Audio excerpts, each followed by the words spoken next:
Our 10th anniversary was supposed to be a celebration of everything we'd built together: the kids, the company, the life we swore we'd never take for granted. I spent weeks planning it. I chose the venue, the menu, the string quartet he once said reminded him of our first date. I even had the florist import white orchids from Singapore, his favorite. I wanted it to be perfect. Not for show, for us. Because the truth was, things had felt off for months. Not terrible, just cold. Like sleeping next to a man made of stone. Like making small talk with a stranger in my own kitchen. I told myself he was just stressed. The company was expanding. He was under pressure. Don't overthink it, I said again and again, swallowing the pit in my stomach like it wasn't slowly poisoning me. But then came the night I couldn't ignore it anymore. I found the receipt, tucked between invoices in his office. A five-star dinner for two. Champagne, lobster, one dessert, a hotel suite. I hadn't been there. I hadn't even been invited. My hands shook when I held it. Not from rage, but recognition. Because deep down, I already knew. There were whispers from his assistant, the late-night texts, the way he started calling me "hey" instead of my name. But I didn't confront him. Not yet. Because the next day, while he was at the gym, I made a different kind of appointment with our corporate attorney. You see, while he built the brand with his face on it, I built the infrastructure, the contracts, the contacts, the books. The company wasn't just his. It was ours. But the way things were moving, I could see the writing on the boardroom wall. So I took a breath, looked our lawyer in the eye, and said, "If this man thinks he can replace me in our marriage, fine. But he's not replacing me in my own legacy." She leaned forward and replied, "Then let's take it back, piece by piece." And that was the moment everything changed. He just didn't know it yet. While he slept beside me, snoring in that careless way he always did when he drank too much bourbon, I stayed up at my desk, quietly rewriting our future. I didn't cry. I didn't ask him where he'd been or who he was texting under the dinner table. I didn't give him the chance to lie to my face again. Instead, I met with lawyers, accountants, and board members, one by one, behind the scenes. See, what my husband didn't realize was that while he was out impressing investors and flirting with waitresses, I was the one who held the foundation steady.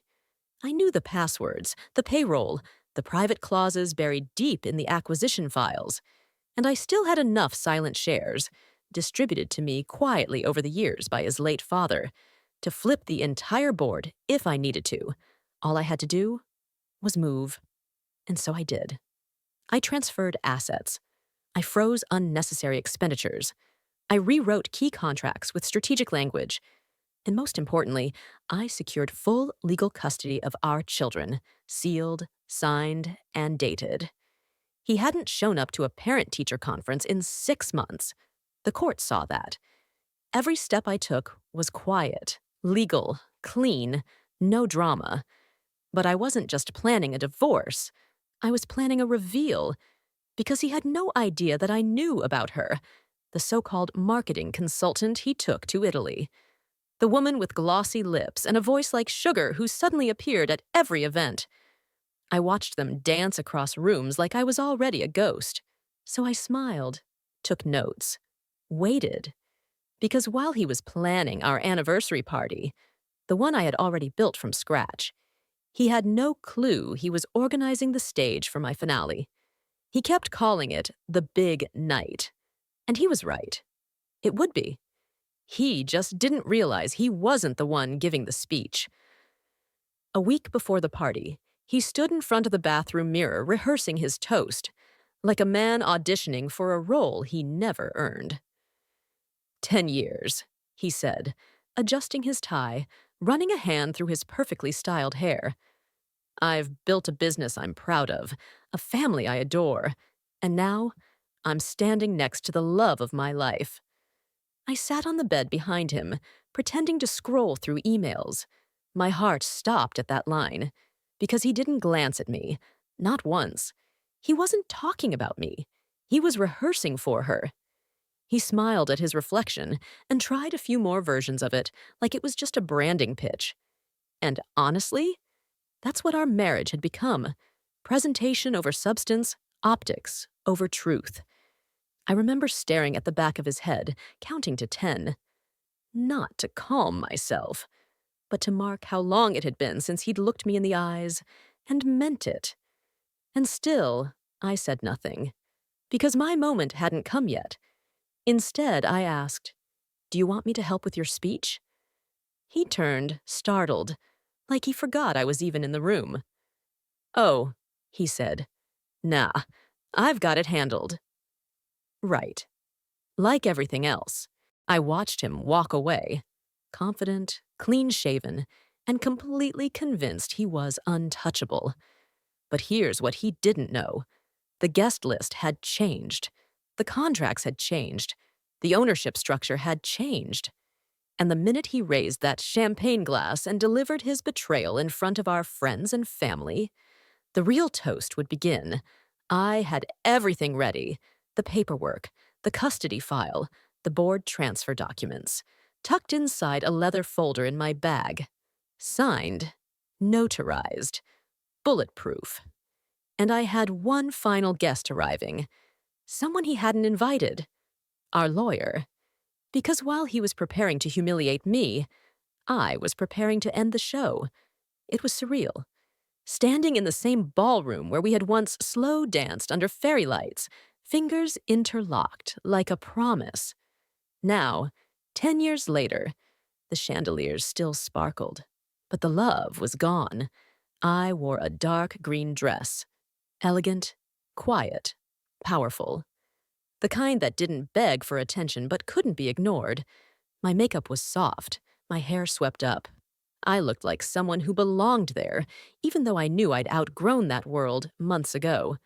The guests arrived in waves: business partners, family, friends, old college connections. Everyone smiling, clinking glasses, offering congratulations like the night was pure gold. I moved through them like smoke, collecting hugs, compliments, and fake laughter. My heart was calm. My plan was not to cause a scene. It was to leave no room for questions. Then she walked in. The mistress. She wore red. Of course she did. She always did. The kind of woman who thought chaos was glamour. Ryan kissed her cheek in front of everyone like it was nothing. He didn't introduce her to me. He didn't even look in my direction. He was already rewriting the story, in real time, with me still standing in the room. The speeches started shortly after dinner. I stood near the back of the room, nodding at familiar faces while clenching the leather folder in my hand like it was oxygen. Ryan tapped his glass with a spoon. "Can I have everyone's attention?" he said, smiling too big. I exhaled slowly. This was it. The moment I'd been walking toward for months. "I want to thank my beautiful wife for 10 incredible years," he began. A few people clapped. Then, without warning, he reached out his arm and wrapped it around her.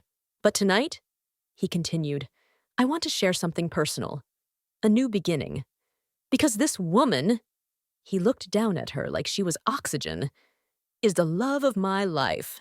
Gasps, silence, confusion. He smiled wider, like a man who thought the crowd was his. And that's when the ballroom doors opened, and our lawyer walked in.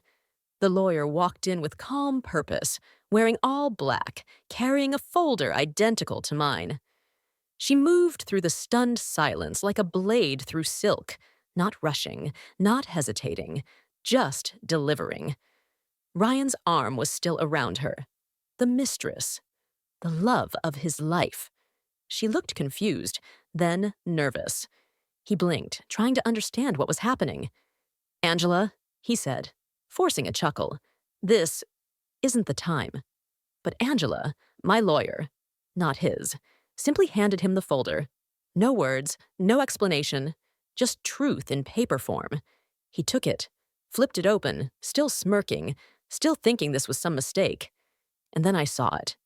The exact second his confidence broke. First, the crease in his forehead, then the tightening of his jaw. And finally, the blood draining from his face. Inside the folder were documents he had never imagined I'd have the audacity to sign without him. Full transfer of controlling shares, board approval, sealed, power of attorney for key financial accounts, and custody, full, legal, undisputed, of our children. All signed, all filed, all done. I stepped forward, just enough so he could hear me. "You made tonight about beginnings," I said quietly. I simply agreed. He opened his mouth, but no sound came out. She, the mistress, leaned over to peek at the papers. She paled, too. "What is this?" she asked, looking between us like the stage was falling apart mid-act. "The part where I stop pretending," I said. Gasps whispered around the room. Phones came out. A few people stepped back, unsure whether to stay or vanish into the walls. Ryan looked at me. Really looked at me. For the first time in months. "Claire," he said. But there was nothing left for him in my name. I turned to the crowd, raised my glass, and said, "Thank you all for coming. The anniversary's over. The marriage is over. The company and our kids are exactly where they belong now." Then I clinked my glass, and I walked away to the sound of silence and a man losing everything. I didn't look back. I walked out of that ballroom the way a woman walks out of a burning building she set ablaze herself. Not in fear, but in peace. Not running. Just done. Outside, the valet held out my coat, stunned. I slid it on, nodded, and got into the waiting car. Inside, it was quiet. Angela sat beside me, folding her hands over her lap like it was just another day at the office. I looked at her, and for a long moment, we didn't speak. Then finally, she said, "He's going to call." I nodded. "He already lost the right to be heard." She smiled. "Good. Then it's done." I turned my face to the window. The city blurred past, glowing and indifferent. I thought I'd feel satisfaction, victory, something sharp and cinematic. But what I felt was relief. No more checking his location. No more pretending the tension in my chest was stress and not survival. No more sharing air with someone who fed me lies like they were vitamins. When I got home, the house was dim. My mother had the kids. I'd arranged it that way. I didn't want them there. They didn't need to see what unraveling looked like. I walked to the kitchen, kicked off my heels, and poured myself a glass of water with steady hands. He texted just after midnight. "Claire, please. We need to talk." I didn't answer. The next day, the story had already leaked. A power shift at the company. The board approved a leadership change. Rumors swirled about infidelity and shareholder unrest. I let them swirl. Because the truth was, I didn't need revenge to go viral. I just needed freedom. And now, I had it. Ryan kept texting, calling, even sent flowers. The same white orchids I had once flown in for our anniversary. I left them on the porch, unwatered, unbothered, because I'd already buried the version of me who would have taken him back. It was a Thursday. The kids were at school. I had just finished reviewing quarterly numbers from the office, numbers that now had my signature at the bottom instead of his. I was sipping lukewarm coffee in silence when the doorbell rang. I knew before I opened it. Somehow, my body just knew. I opened the door and there he was, Ryan, the man I had once promised forever to, standing on my front step like he was still allowed there. His tie was crooked, his eyes puffy. He looked smaller than I remembered. "Claire," he said softly, like that name might still work on me. It didn't. I didn't say anything. He rubbed the back of his neck like he was trying to make himself more human. I didn't expect you to do it like that." "Then you never really knew me," I replied. He nodded, swallowing. Can I come in? No. His face shifted. Shock, embarrassment, maybe a sliver of panic. I just want to talk, he pleaded. You've had years to talk, I said, my voice steady. You used that time to lie, to cheat, to turn our life into a performance. He stepped forward. Claire, she meant nothing. I laughed, not out of humor, but disbelief. You introduced her as the love of your life in front of our children at our anniversary party. His eyes flickered. I made a mistake. No, I said. You made a series of decisions. Carefully, repeatedly, behind my back. That's not a mistake. That's a strategy. He looked down, defeated. Then he said something I didn't expect. I didn't think you'd ever leave. You were always so loyal. I stared at him, and then I said, clearly, firmly, I'm still loyal. To myself now. He didn't reply, just nodded, turned, walked down the steps with shoulders hunched. I closed the door, locked it, and leaned against it, not with heartbreak, but with clarity. He was never going to destroy me, because I had already rebuilt myself while he wasn't paying attention. I waited until the weekend. I didn't want to rush it. This wasn't the kind of conversation you squeeze between homework and dinner.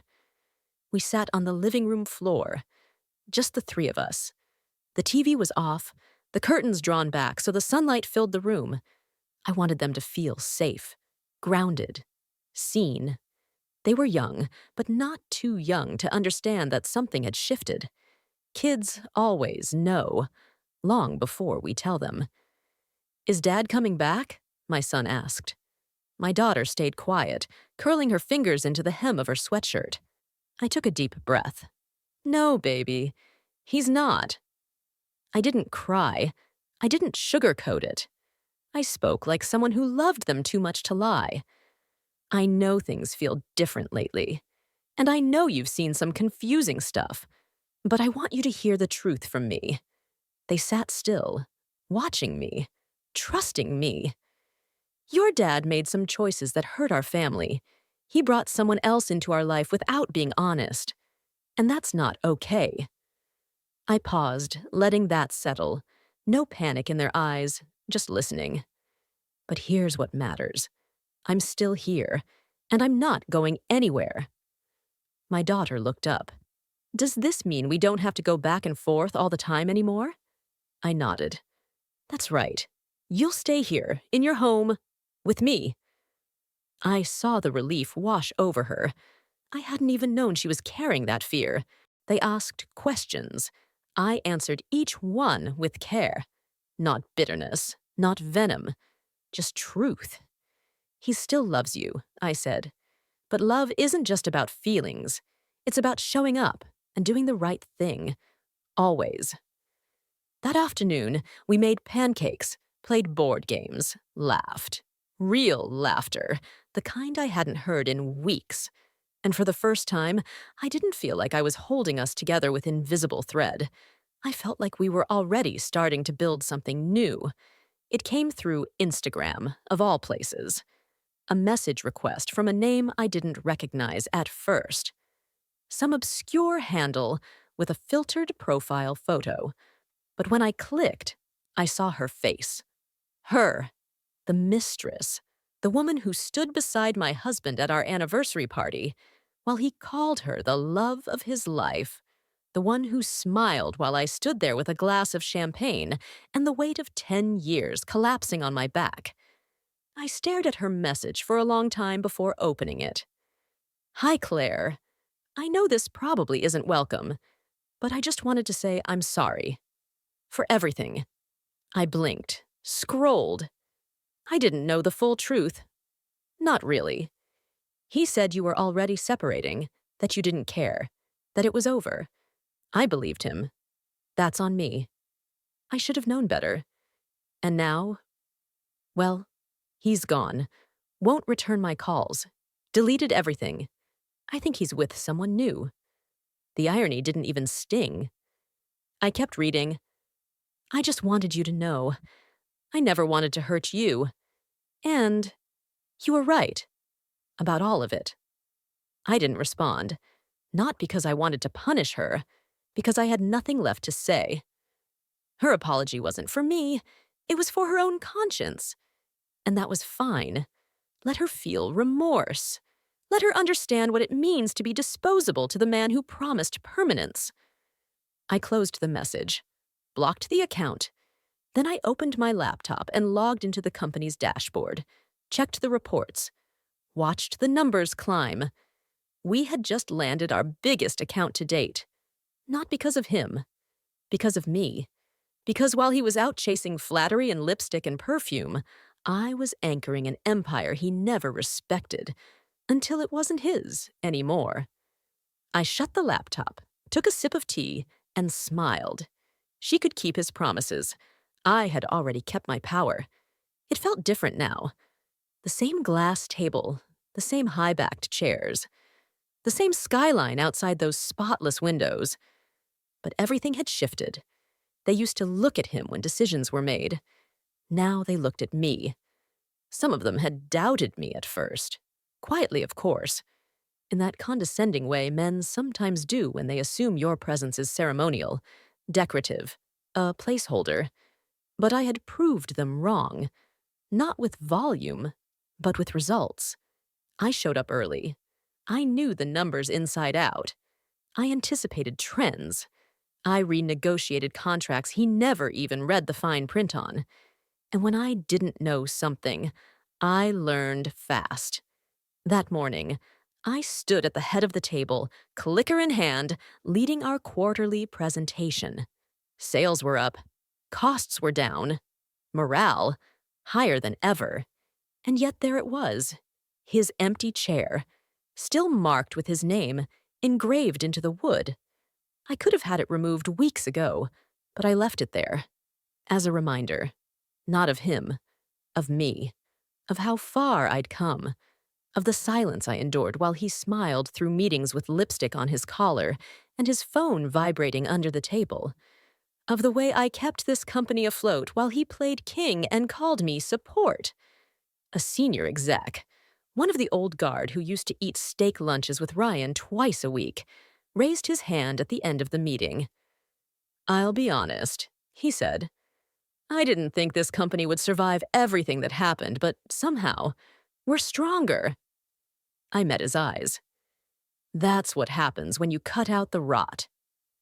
Some people chuckled nervously. Others smiled. I closed the meeting with a single sentence.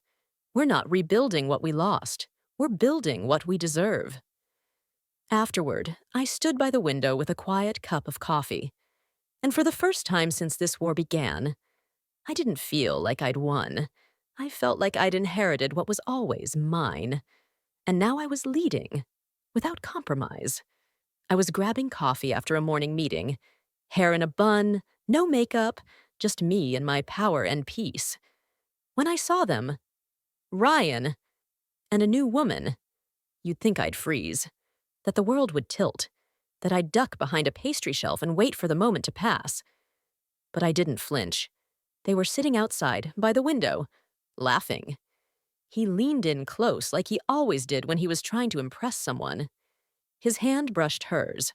Her smile said she hadn't figured him out yet. I stood there with my latte in hand, watching it unfold like a movie I'd already seen. Same script. Different actress. He didn't see me. Not at first. But she did. She looked through the glass and locked eyes with me. A flicker of recognition. The kind women have when they know. She whispered something to him. He turned. And then he froze. The smile dropped. His hand pulled away from hers. And he just stared. I gave him the smallest smile. Not smug. Not bitter. Just whole. Then I turned and walked out, but not before I dropped my card, our company's card, into the tip jar. Let him remember that I wasn't the ex-wife he left behind. I was the CEO who rebuilt the empire he thought he was entitled to. That afternoon, he texted me again. "You looked good today. I miss you sometimes." I didn't reply. What was there to miss? The version of me that shrank for him, that quieted her voice, that stayed up at night wondering why love suddenly felt like punishment. That woman was gone. Now I slept in peace. I led without fear. I mothered without apology. I laughed without checking the room. And the only thing I missed was nothing. He could have his tableside flirting and reheated lies. I had everything I needed, and none of it came from him. It sat on my desk for weeks. The paperwork, straightforward, simple, just a few signatures and a trip to the courthouse. But I kept avoiding it. Not because I missed him, not because I still felt attached, but because for a long time his name had followed me into every room, on business cards, on contracts, on the school forms for our kids. I had made it powerful. I had built something out of it. But it had never been mine. It was a name I married into, a name I defended, a name I wore like armor, even when it started to feel like chains. And now, I was ready to shed it. So I made an appointment, walked into the clerk's office with my head held high, wore a white button-down shirt and red lipstick. Not for anyone else, but for me. The clerk was kind, took my forms, stamped them with a smile. "New last name?" she asked, fingers hovering over the keyboard. I told her, my mother's maiden name. She looked up. "Beautiful choice." "Thank you," I said. "It feels like home." When I left the building, I exhaled, deep and full, like my lungs finally belonged to me again. I walked straight to the company's legal department and handed them the name change documents.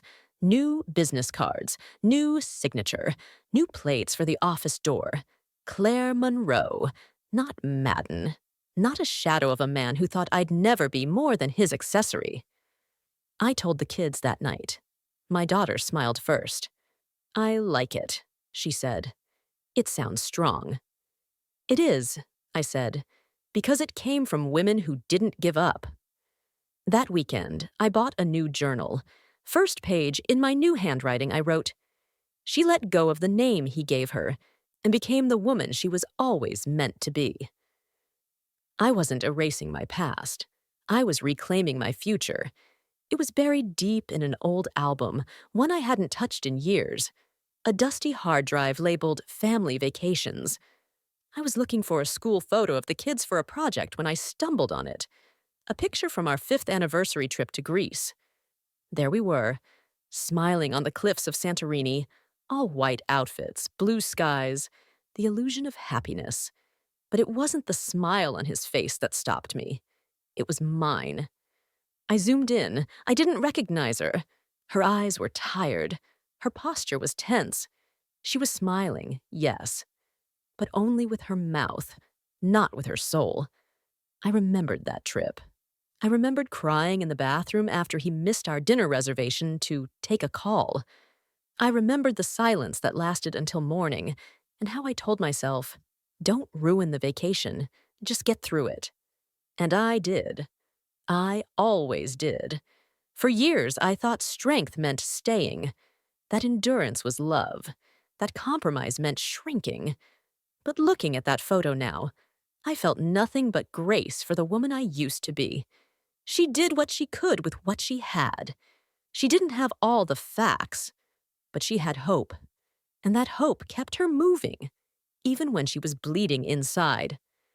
I saved the photo under a new name. Before she knew. Not as a wound, as a monument. To everything I outgrew.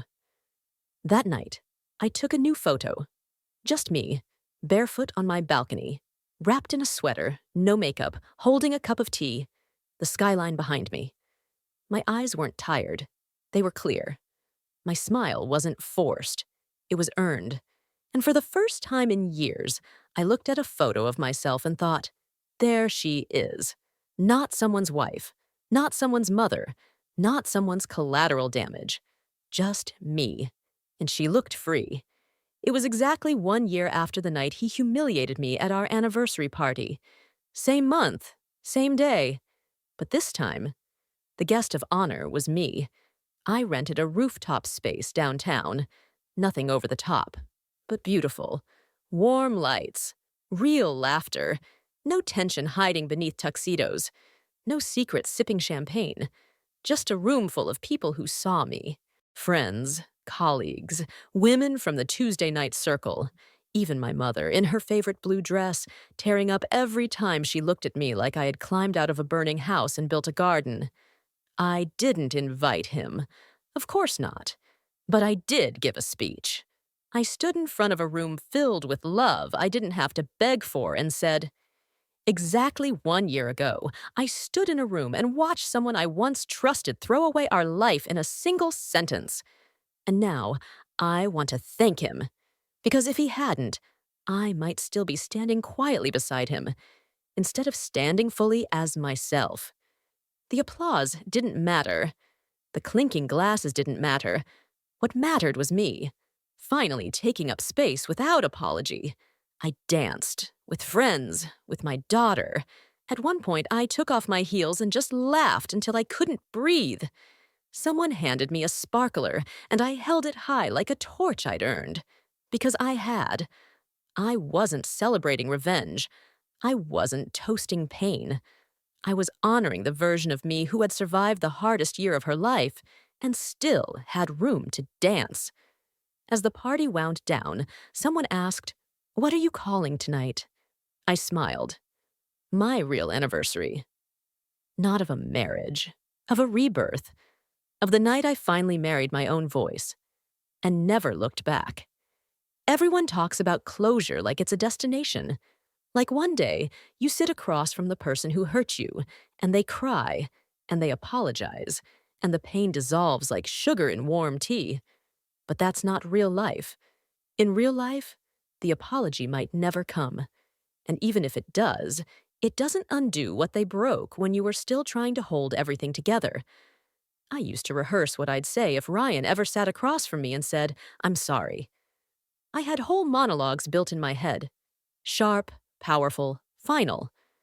But one evening, walking home from the bookstore, I realized something. I didn't want that moment anymore. Not because I wasn't angry, not because I didn't deserve answers, but because I no longer needed them to be okay. I already was okay. I had found closure in smaller, quieter places. In mornings without tension. In choosing my own groceries without his commentary. In signing checks with my name, not his. In dancing barefoot in the kitchen with my kids, laughing until our stomachs hurt. Closure came in the form of peace, not explanation. And that realization, it hit me harder than any apology ever could. So when he called again, weeks after the party, voice low, probably tipsy, and said, "Can we just talk, Claire? I think I owe you that much."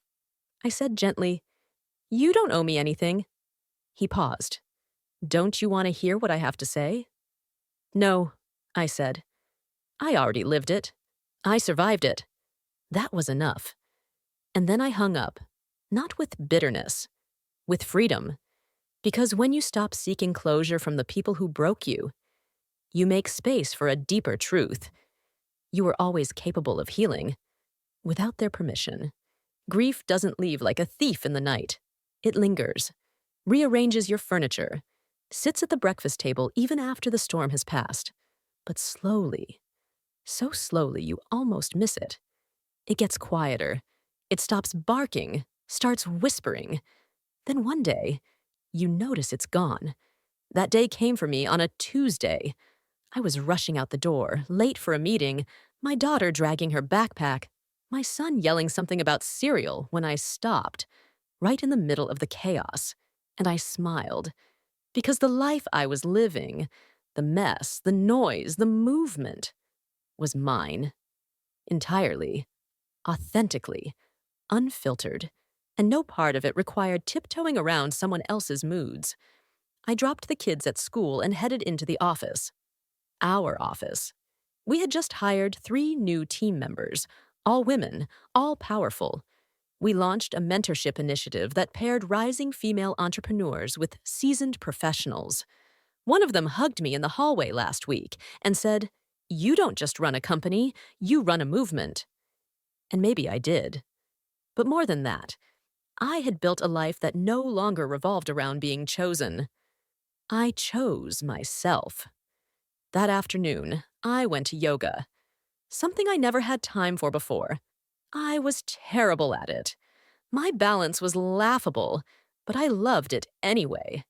It reminded me that strength didn't always look like spreadsheets or signatures. Sometimes it looked like staying upright, even when your legs were shaking. I grocery shopped with music in my ears, sang out loud in the car, called my mom just to say hi. I even stopped by the coffee shop where I used to meet Ryan on Fridays. The barista asked, "Usual for two?" I smiled, "Nope, just one," because I had a new rhythm now, and it didn't skip for anyone. I found the album in a storage box marked miscellaneous. I wasn't looking for it. I had been searching for an old sketchbook the kids wanted for a school project. Funny how the past finds its way back when you stop searching for it. The cover was white leather, slightly worn at the edges. I sat on the floor, cross-legged, the late afternoon light cutting soft lines across the room. I hesitated. Then I opened it. Page by page. Frozen smiles, forced laughter. Our fingers interlaced like we were trying to hold a future together that neither of us really understood. He looked confident. I looked hopeful. Naive, almost. My eyes scanned every photo, waiting for that familiar sting of regret. But it never came. Not because the marriage didn't matter. It did. It taught me everything I never wanted to learn the hard way, but because I had changed. The woman in those photos was a version of me I had long since outgrown. She wanted a partner. She got a warning. She wanted love. She got performance. But she kept going anyway. And that? That was her strength. I closed the album gently. No tears. No dramatic music swelling in the background. Just silence. Then I took it outside. I didn't burn it. That wasn't my story. I didn't throw it away. That felt too bitter. Instead, I dropped it off at a donation center, the kind that helps women rebuilding after domestic violence. Maybe someone could use the album's pages for something new. Maybe someone would tear out the photos and use the paper for art, for vision boards, for starting again. It felt symbolic. Let someone else turn that chapter into something beautiful. Because I already had. I drove home with the windows down, hair wild, music playing. No ring on my finger, no name dragging behind me like a ghost. And as I pulled into the driveway, I whispered, "That story's over." And the sequel's mine to write. The envelope was cream-colored, heavy, expensive. It came with no return address. Just my name, written in familiar handwriting I hadn't seen in over a year. For a moment, I thought it might be about the kids. A school issue. A scheduling request. Something boring. Something normal. But when I opened it, I laughed out loud. An invitation. To his wedding. To a woman I didn't know. Not the mistress. Not the one from the anniversary party. A new one. I read the gold-embossed lines carefully. "We joyfully invite you to celebrate the union of Ryan Madden and Sophie Lane." Joyfully. Right. I sat on the edge of my bed, holding the invitation like it was a puzzle. What was I supposed to feel? Anger? Disgust? Jealousy? I felt none of it. Because this wasn't a story about me anymore. He could play house with someone new, wear a suit, smile for the camera, toast to fresh starts in a rented ballroom with a better script this time. I wouldn't be in the audience. I wouldn't even be thinking about it. I didn't RSVP. I didn't send it back. I tucked the envelope in a drawer labeled irrelevant. Then I took the kids out for ice cream. That night, my son asked, "Is Dad getting married again?" "Yes," I said. "To someone new." "Are you sad?" my daughter whispered. I smiled. "No, sweetie, I'm not. I already had my wedding. Now I have something better." "What's better than a wedding?" she asked. I leaned in close. Peace. And it's true. He could keep trying to restart the life he blew up. But me? I was done rebuilding. Now I was simply living. Without his name, without his shadow, without even a flicker of curiosity for the vows he gave someone else. Because I didn't need a front row seat to a rerun I'd already survived. I was cleaning out an old drawer when I found a blank envelope tucked beneath a stack of receipts and birthday cards. For some reason, I sat down and began writing. Not to him, not to her, not even to my children. To me, to the woman who stayed too long, to the woman who tiptoed around silence and called it marriage, to the woman who smiled through parties while her world was cracking behind her teeth. I wrote like I owed her the truth, because I did. Dear Claire, you didn't fail. You didn't lose. You outgrew the version of your life that asked you to shrink. You were loyal when it wasn't returned. You were soft in the face of betrayal. You believed, not because you were foolish, but because you had hope. And hope is not a weakness. It's a compass. You saved the pieces. You built something new. And now you sit in rooms you designed, with your name on the door, and your kids safe in your arms. That is your revenge, and your reward. I folded the letter and sealed it in that same envelope. Not for nostalgia, not for drama, but for those days. Rare now, but still real. When grief taps softly at the door. When a smell or a date or an old song tries to lie and say I lost something I should have kept. On those days, I will open the letter and remind myself I did not just survive. I chose to survive. And that choice changed everything. Because when the world hands you betrayal, and you hand yourself back dignity instead, that's not healing. That's power. And I earned every ounce of it. It was a simple morning. The kind of morning where the coffee tastes just right. The kids laugh about something in the car, and the sky is the perfect kind of blue. I had just finished school drop-off and was heading home when my phone buzzed. His name. One last time. I didn't answer. Instead, I pulled into the park nearby. The one I used to walk through on the worst days, pretending I was fine, hiding tears behind sunglasses. The place where I'd once sat on a bench wondering how it all went so wrong. But today, I walked that same path with steady steps and a steady heart. I sat on that same bench and listened to the quiet. Not the kind of silence that's heavy or sad, the kind that heals. I opened my phone, read the text. Just wanted to say I'm sorry. I know I said it before, but I mean it now. I wish I'd been better. I didn't smile. I didn't cry. I just deleted the message. No reply. No mental debate. Just a clean, quiet choice. Because I had already mourned the love I gave. I had already buried the girl who waited for closure. I had already danced in the ruins and rebuilt the walls with windows this time. I stood up, walked back to my car, drove home to the life I made with my own hands. When I opened the front door, the smell of pancakes filled the air. The kids and I had planned a lazy breakfast for dinner night. They were already in the kitchen, arguing about toppings. "Mom," my daughter called, "can we add whipped cream?" "Why not?" I laughed, stepping inside. "We've earned it." I closed the door behind me, not just the door to the house, to everything, the betrayal, the pain, the version of me that thought love was something I had to beg for. And for the first time in a long, long time, it stayed shut. Not out of fear, not out of anger, but because some chapters deserve no more rereading. Only peace, only light, only what comes after the storm. And I was finally, truly home.